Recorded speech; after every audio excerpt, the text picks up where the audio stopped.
Camp Nou 1999 menjadi saksi bersejarah ketika Manchester United menyuguhkan salah satu pertandingan terbaik dalam sejarah Liga Champions. Kala itu, Setan Merah berhasil mewujudkan comeback dramatis atas Bayern Munchen.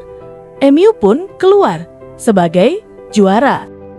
Pertandingan ini dikenal sebagai salah satu pertandingan bersejarah untuk MU yang juga membantu mereka meraih treble winners. Kala itu, MU sudah hampir dipastikan kalah oleh Bayern Munich. Namun, Sir Alex Ferguson bukanlah seorang pelatih. Ia tukang sulap yang mengubah langit Camp Nou merah membara hanya dengan waktu 3 menit injury time. Berikut ulasan selengkapnya.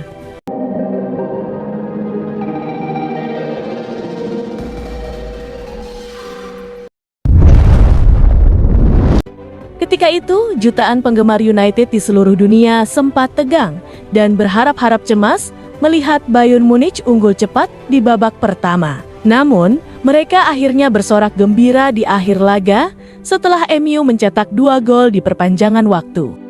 Manchester United tampil tanpa Scholes dan Roy Keane. Bersusah payah mencapai final, mereka harus kehilangan 2 gelandang terbaiknya. Paul Scholes dan Keane tidak bisa bermain karena hukuman akumulasi kartu. Kehilangan kapten seperti Roy Keane dan gelandang kreatif seperti Scholes jelas menjadi masalah besar. Sir Alex Ferguson awalnya mempertimbangkan duet Ryan Giggs dan Nicky Butt di lini tengah. Namun pada akhirnya Sir Alex memilih David Beckham. Pilihan ini pun terbilang tepat. David Beckham tampil apik di lini tengah untuk membantu tim menguasai bola. Sedangkan Ryan Giggs ada di sayap kanan dan Jasper Blomqvist di sayap kiri. Bayern Munchen yang sempat unggul cepat melalui tendangan bebas Basler di menit ke-6, Ron Johnson menjatuhkan striker Bayern jangkar tepat di luar kotak penalti. Kemudian Basler maju sebagai eksekutor dan melepaskan tendangan bebas mendatar untuk mencetak gol pertama laga tersebut. Gol Bayern Munchen telah membuat United tertekan sepanjang pertandingan. MU memang memulai laga dengan buruk. Terlihat jelas kehilangan Scholes dan Roy Keane lini tengah yang jomplang. Meski Setan Merah mulai menguasai bola, namun mereka tidak bisa menciptakan peluang berbahaya. Bayern Munchen kian tampak sengaja membiarkan MU menyerang. Pertahanan mereka memang sangat rapi. Sang juara Jerman ini lebih sering memanfaatkan serangan balik. United yang tertinggal 1 gol membuat kesulitan di babak kedua. Bayern Munchen semakin percaya diri, bersiap untuk merayakan kemenangan.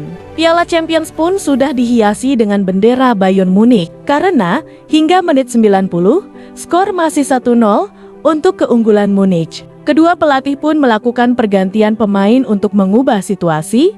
Sir Alex Ferguson memasukkan Teddy Sheringham dan Ole Gunnar Solskjaer di sisa 10 menit terakhir. Pergantian inilah yang menjadi kunci kemenangan Manchester United. Solskjaer jadi pemain yang paling merepotkan pertahanan Munchen. United pun mendapatkan sepak pojok tepat ketika asisten wasit memberikan tambahan waktu 3 menit.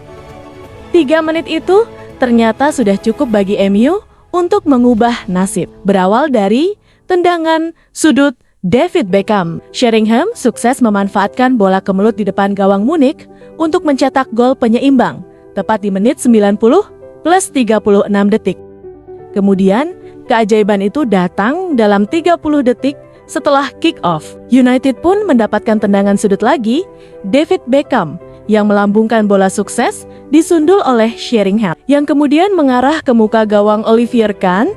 Solskjaer langsung bereaksi dengan cepat, menyambut bola liar itu dengan sepakan keras untuk menjebol gawang Bayern Munich.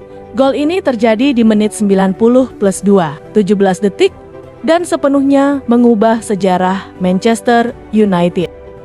Atas gol tersebut, para pemain Bayern Munich pun tergeletak di lapangan, bahkan Samuel Kjaer yang kecewa hingga memukuli tanah, mengingat waktu sudah hampir dipastikan habis dan tidak bisa membalas gol penyeimbang. Wasit Pierluigi Collina berusaha membantu mereka untuk membangunkan dan memberikan semangat agar bisa menghabiskan sisa waktu yang ada.